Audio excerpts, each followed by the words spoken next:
स्वागत है आपका दिव्य हिमाचल टीवी में। मैं हूं दीक्षा शर्मा। शाम के 6 बज चुके हैं और प्रदेश की तमाम खबरों के साथ हम आपके समक्ष आ चुके हैं। कई लेटेस्ट अपडेट्स आज इस बुलेटिन में हम आपके साथ साझा करने वाले हैं। देखिए, खासतौर पर बड़ी बात करेंगे मुख्यमंत्री सुखविंदर सिंह सुक्खू के 2 बड़े फैसलों को लेकर जो आज उनकी ओर से लिए गए हैं। साथ ही साथ राजस्व मंत्री जगत सिंह नेगी एक दफा फिर राजभवन पर टिप्पणी करते हुए नजर आए हैं और यहाँ चेतावनी भी उन्होंने राज्यपाल शिव प्रताप शुक्ल को दी है। दरअसल किस मामले में ये भी जानकारी आप तक पहुंचाने वाले हैं। अब क्योंकि पिछले कल मुख्यमंत्री सुखविंदर सिंह सुक्खू की ओर से अनाउंसमेंट कर दी गई है कि वो अपनी बिजली सब्सिडी छोड़ रहे हैं, यानी कि सरेंडर कर रहे हैं। राजनीति इस मामले पर खूब गर्मा गई है, लेकिन दूसरी ओर सवाल बड़ा ये है कि इनकम टैक्स दाताओं से अगर बिजली सब्सिडी वापस ले ली जाती है तो फिर कितनी महंगी बिजली होगी, ये जानकारी हम आप तक पहुंचाने वाले हैं। विपक्ष का इस पूरे मामले में क्या कहना है, अधिकारियों की ओर से ये प्रक्रिया क्योंकि आज से ही शुरू कर दी गई है बिजली सब्सिडी वापस लेने की, ये भी जानकारी आपको देंगे। मंत्री विक्रमादित्य सिंह की ओर से भी बिजली सब्सिडी वापस ले ली गई है। पहले मुख्यमंत्री सुक्खू ने ली, उसके बाद मंत्री विक्रमादित्य सिंह ने, इसके अलावा कुछ अधिकारी भी हैं जिन्होंने ये फॉर्म फिल करना शुरू कर दिया है। तो बिजली सब्सिडी पर ही क्योंकि काफी ज्यादा चर्चा इस दौरान नजर आ रही है, तो इससे जुड़ी जानकारी ही आपके लिए लेकर आए हैं। शुरुआत मौसम से करना चाहेंगे क्योंकि आज से 7 जिलों में अलर्ट जारी किया गया है कोहरे को लेकर। खासतौर पर निचले जिलों में ये कोहरे को लेकर अलर्ट जारी हुआ है। ऊंचे क्षेत्रों में बारिश बर्फबारी हो सकती है, मध्य पर्वतीय क्षेत्रों में भी हल्की बारिश होने के आसार है। हालांकि वेस्टर्न डिस्टर्बेंस आज शाम से ही एक्टिव होने वाली है, लेकिन स्ट्रांगली जो वेस्टर्न डिस्टर्बेंस एक्टिव होगी वो 7 तारीख से बताई जा रही है। हालांकि उससे पहले 4 जनवरी की रात को भी यहाँ वेस्टर्न डिस्टर्बेंस स्ट्रांग रहने वाली है। 4 जनवरी से ही मौसम करवट बदल लेगा, बारिश बर्फबारी का सिलसिला एक दफा फिर शुरू होने वाला है। 5 और 6 के लिए येलो अलर्ट बारिश बर्फबारी का जारी किया गया है और फिर 7 जनवरी से इससे भी ज्यादा हैवी स्नोफॉल हो सकता है, ये मौसम विज्ञान केंद्र की ओर से प्रेडिक्शन जारी की गई है। तो अभी अगले कुछ दिन काफी मुश्किल भरे प्रदेशवासियों के लिए रहने वाले हैं। खासतौर पर देखिए उन लोगों के लिए जो कि अपर एरिया से संबंधित है। हल्की बर्फबारी भी होती है तो संपर्क कट जाता है और अभी यहाँ देखिए भारी बर्फबारी को लेकर 7 जनवरी से चेतावनी दे दी गई है। उससे पहले 5 और 6 को लेकर भी बारिश बर्फबारी के आसार जताए गए हैं। हालांकि सामान्य सी बारिश बर्फबारी होगी और उससे पहले अभी हल्का हिमपात भी ऊंची चोटियों पर हो सकता है, जैसे हम 3 और 4 की बात करें। राजधानी शिमला के रिज मैदान पर एक दफा फिर विंटर कार्निवल का आगाज हो गया है। कई स्टार नाइट्स पेंडिंग रह गई थी क्योंकि पूर्व प्रधानमंत्री स्वर्गीय मनमोहन सिंह का निधन हो गया था, जिस वजह से राष्ट्रीय शोक डिक्लेयर किया गया था। तो यहां भी राष्ट्रीय ध्वज झुका हुआ था, कोई भी सांस्कृतिक कार्यक्रम नहीं हो रहा था। लेकिन आज से फिर स्टार नाइट शुरू हुई है और धमाल मचाने के लिए पंजाबी सिंगर सतिंदर सरताज पहुंचने वाले हैं। ठीक 7:45 पर इनका शो शुरू हो जाएगा और तकरीबन 9 बजे तक चलने वाला है। पंजाब, हरियाणा, चंडीगढ़ से इन्हें सुनने के लिए काफी लोग पहुंच गए हैं। इनसे पहले हंसाने के लिए लाफ्टर फेम राजीव मल्होत्रा भी आ रहे हैं। ये पर्यटकों का मनोरंजन करेंगे, ये एक तरह से कॉमेडियन है और इनका भी शो काफी ज्यादा दिलचस्प रहने वाला है। भीड़ दिन में ही रिज मैदान में एकत्रित होना शुरू हो गई थी। इसी बीच कुछ घटनाएं भी सामने आ रही है। देखिए, शिमला में ही एक पर्यटक की मौत हुई है। ये मेरठ से संबंधित परिवार बताया जा रहा है। अपनी बेटी और पत्नी के साथ ये व्यक्ति घूमने के लिए शिमला आया था और ये पेशे से फाइनेंसर बताए जा रहे हैं। 42 वर्षीय इनकी उम्र है, लेकिन हार्ट अटैक आने से इनकी मौत हो गई और ये सोमवार रात को अपने परिवार के साथ शिमला में पहुंचे थे।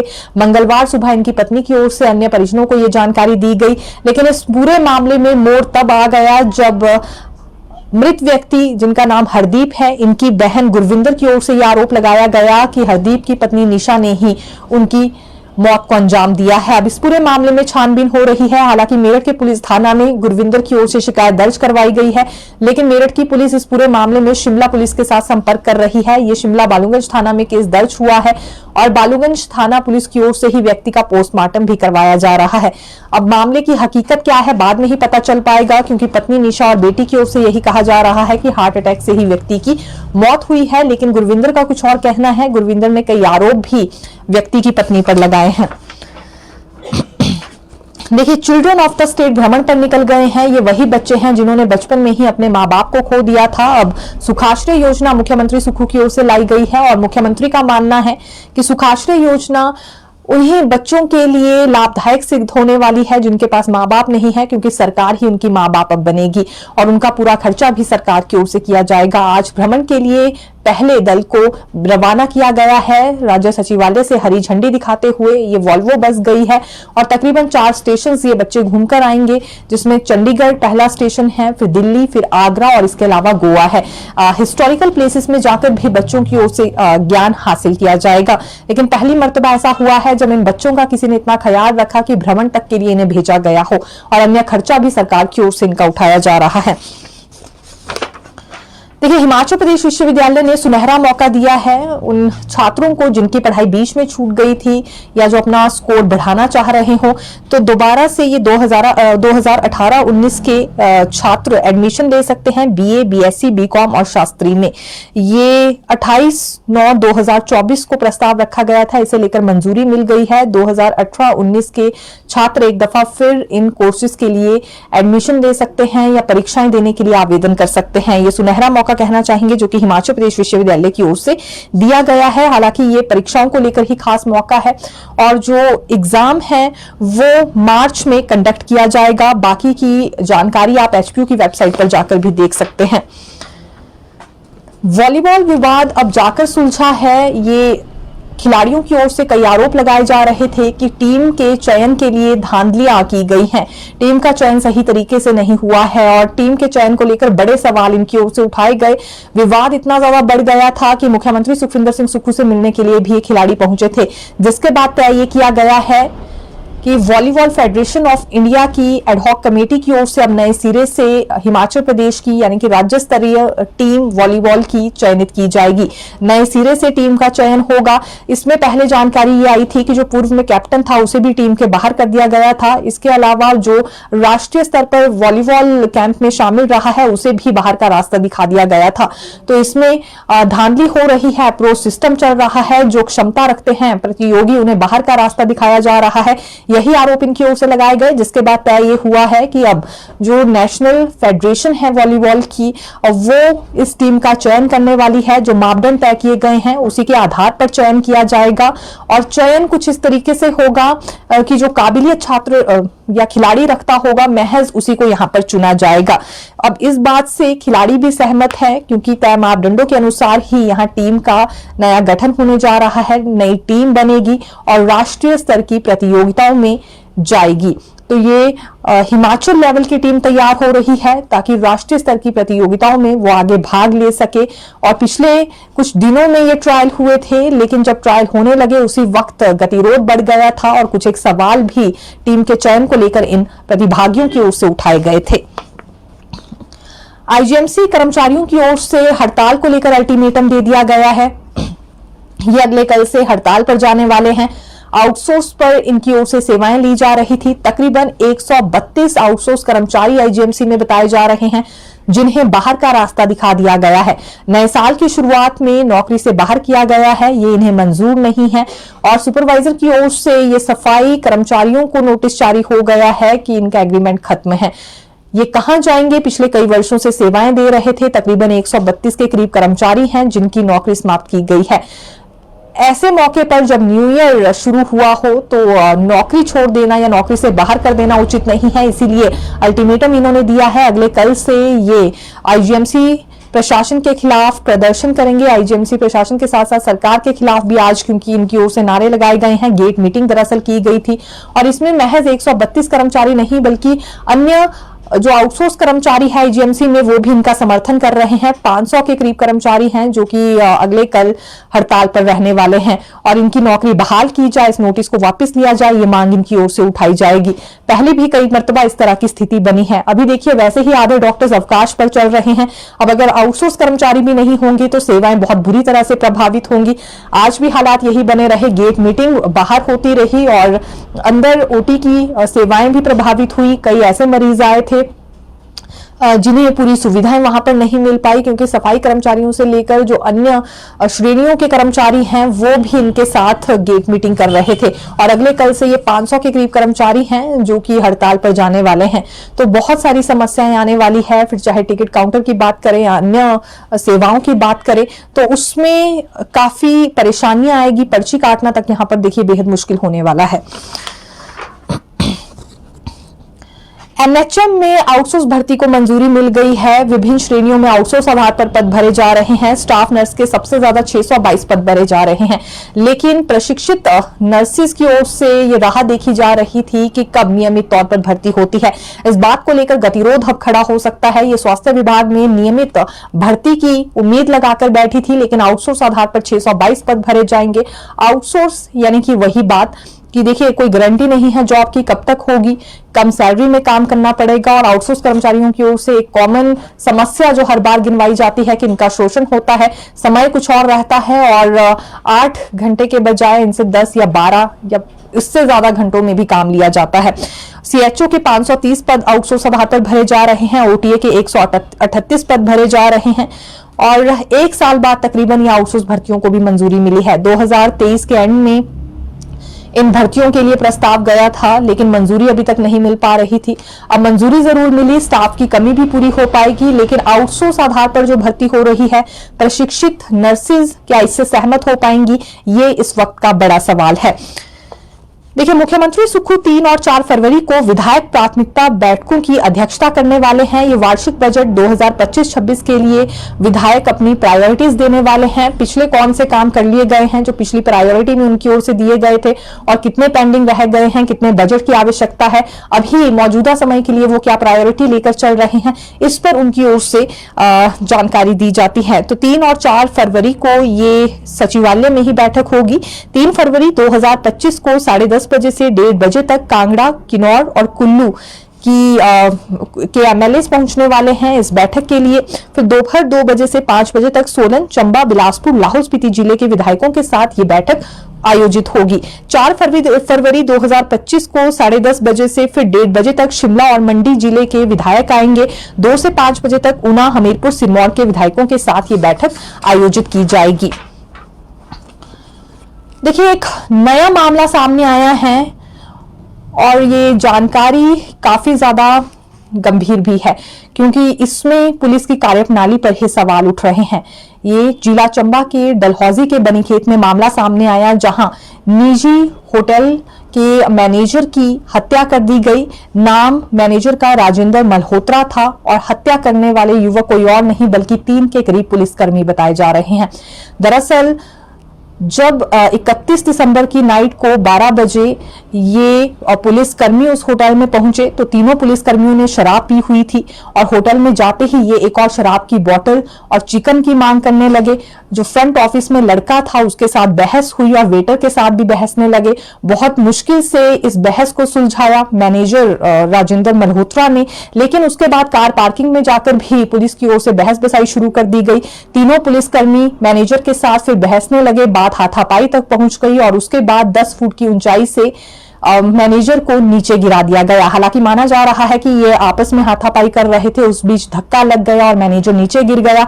साथ ही साथ जो व्यक्ति था सचिन फ्रंट हाउस में, फिलहाल उसे भी धक्का मुक्की के साथ नीचे गिराया गया। ये काफी ज्यादा घायल हो गया था, उपचार के लिए इसे अस्पताल भेज दिया गया है। लेकिन जो मैनेजर है उसकी मौके पर ही मौत हो गई थी, जिसके बाद परिजनों ने वहां बवाल खड़ा कर दिया। आज भी इनकी ओर से चक्का जाम कर दिया गया था हाईवे पर। तकरीबन 5 घंटे तक हाईवे पर चक्का जाम रहा और अभी इस पूरे मामले में 2 ही पुलिसकर्मियों की गिरफ्तारी की गई है। इसके अलावा तीसरा पुलिसकर्मी फरार बताया जा रहा है और परिजनों की ओर से सवाल उठाया जा रहा है कि तीसरा अभी तक हिरासत में क्यों नहीं लिया गया, कितना ज्यादा समय उसको हिरासत में लेने के लिए लग जाएगा और कहीं ना कहीं पुलिस उसे छिपाने का भी काम कर रही है। पुलिस के आला अधिकारी इस तीसरे पुलिसकर्मी को छिपा रहे हैं और उसकी गलती को कवर करने की कोशिश कर रहे हैं।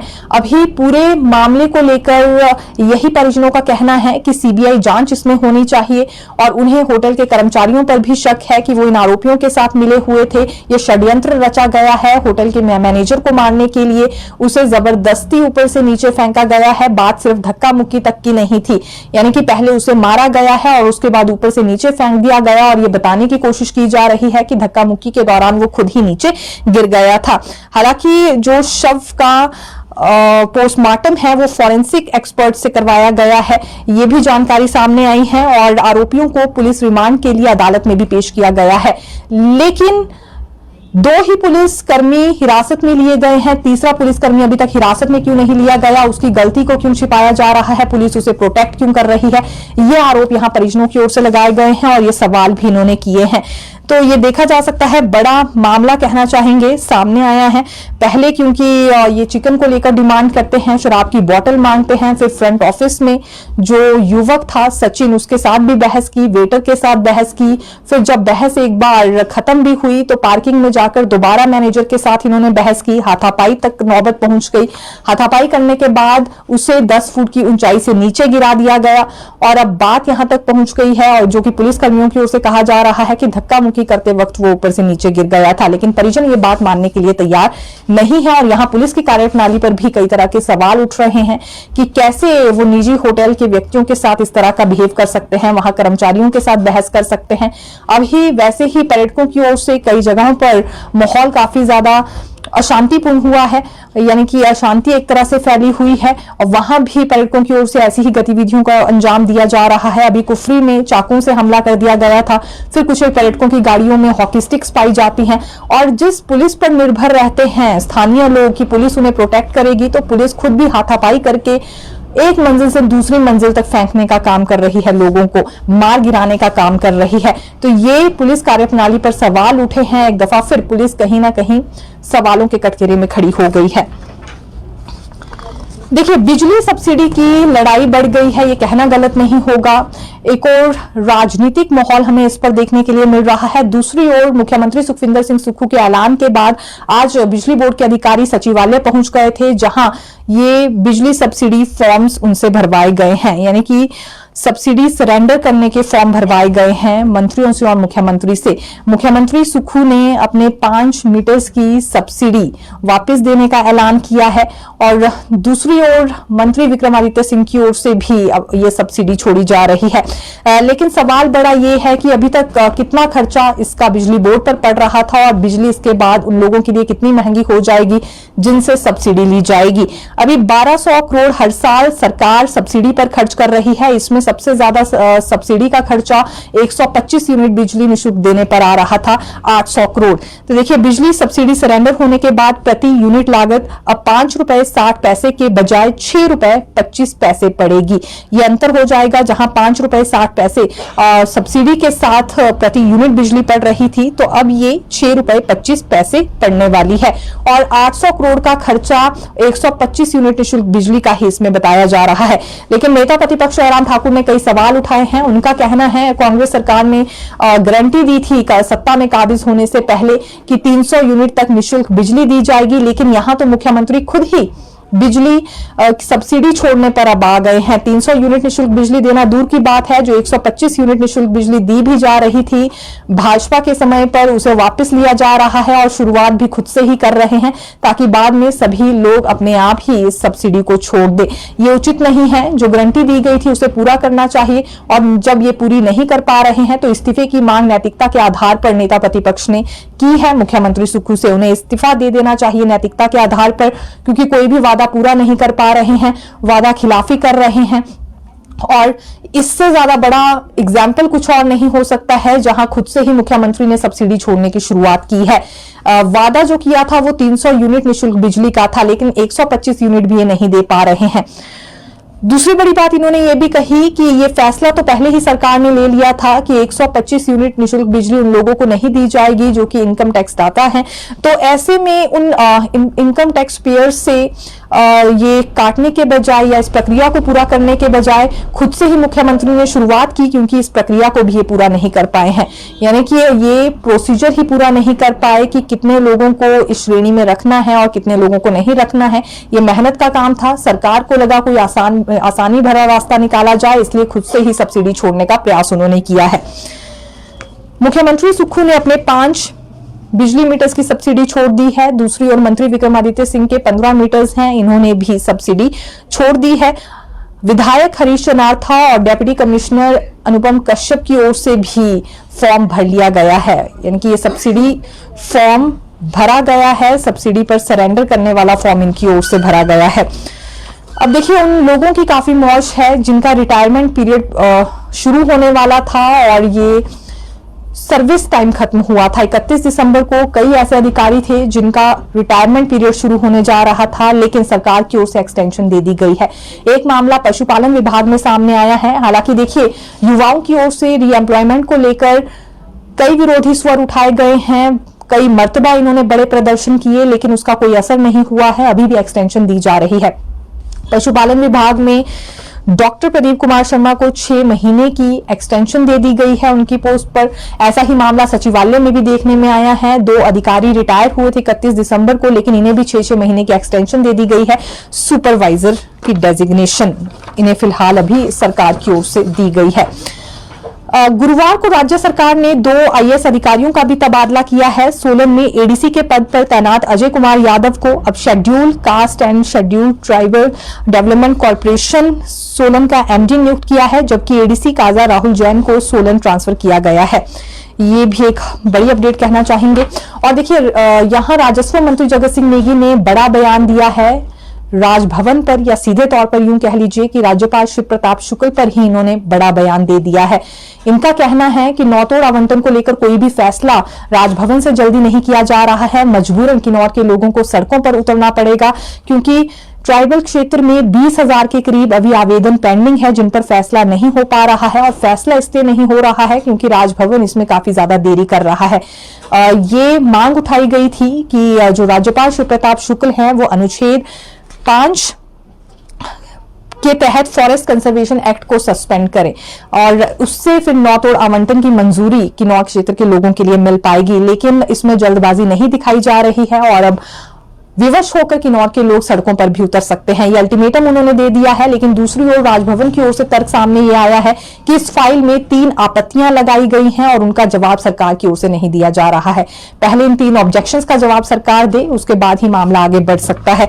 दरअसल ये फॉरेस्ट कंजर्वेशन एक्ट को सस्पेंड करने की मांग कर रहे हैं। ये अनुच्छेद 5 के तहत प्रावधान किया गया है, लेकिन नौतोड़ आवंटन तब तक नहीं किया जा सकता है। ट्राइबल क्षेत्र के लोगों को ये लाभ तब तक नहीं दिया जा सकता जब तक यहां राजभवन से इस पर फैसला नहीं ले लिया जाता है। तो ये देरी हो रही है, ये मंत्री का मानना है। प्रॉपर्टी के झगड़े में भी देखिए एक मर्डर होने का मामला सामने आया है। ये दरअसल सोलन जिला के उचघाट में एक प्राइवेट स्कूल के मालिक को मौत के घाट उतार दिया गया है और उसी के भांजे ने इस पूरी वारदात को अंजाम दिया है। 5 घंटे के अंदर इस मर्डर गुत्थी को पुलिस ने सुलझा लिया है और पंजाब से इस दूसरे व्यक्ति को गिरफ्तार कर लिया है। मुख्यमंत्री सुखविंदर सिंह सुक्खू के 2 बड़े फैसले रहे हैं। एक बड़ा फैसला रेवेन्यू में लिया गया है। दरअसल ऑनलाइन कॉपिंग एजेंसी रूल्स 2024 को नोटिफाई कर दिया गया है। अब ऑनलाइन मोड पर ही आवेदन किए जा सकते हैं, ऑनलाइन कॉपी ही होगी और कोर्ट की ओर से वो स्वीकार भी किया जाएगा। यानी कि ऑनलाइन कॉपी भी अब लीगल अस्तित्व रखेगी। रेवेन्यू डिपार्टमेंट में पहले रिकॉर्ड के तौर पर कॉपी ली जाती थी और इसमें काफी वक्त भी लग जाया करता था, लेकिन अब ऑनलाइन मोड पर ही आवेदन भी किए जा सकते हैं और ऑनलाइन कॉपी ही तैयार की जाएगी और यही एक लीगल अस्तित्व भी रखने वाली है। तो ये agency rules, online कॉपिंग agency rules 2024 को नोटिफाई कर दिया गया है। और दूसरा फैसला, जैसा कि हमने कहा, उन बच्चों से जुड़ा है जिन्होंने अपने माँ बाप को बचपन में ही खो दिया था और ये सुखाश्रय योजना के तहत उनके लिए कई कदम उठाए जा रहे हैं। आज भ्रमण के लिए 22 बच्चों का दल भेज दिया गया है हरी झंडी रवाना करते हुए। ये 4 स्टेशन में जाएंगे और गोवा के लिए बाय एयर ये बच्चे जाने वाले हैं। उससे पहले दिल्ली, आगरा और चंडीगढ़ भी घूमेंगे। हिस्टोरिकल प्लेसेस पर इन्हें ले जाया जा रहा है। तो फिर मिलेंगे नई खबर के साथ। देखते रहिए दिव्य हिमाचल टीवी। धन्यवाद।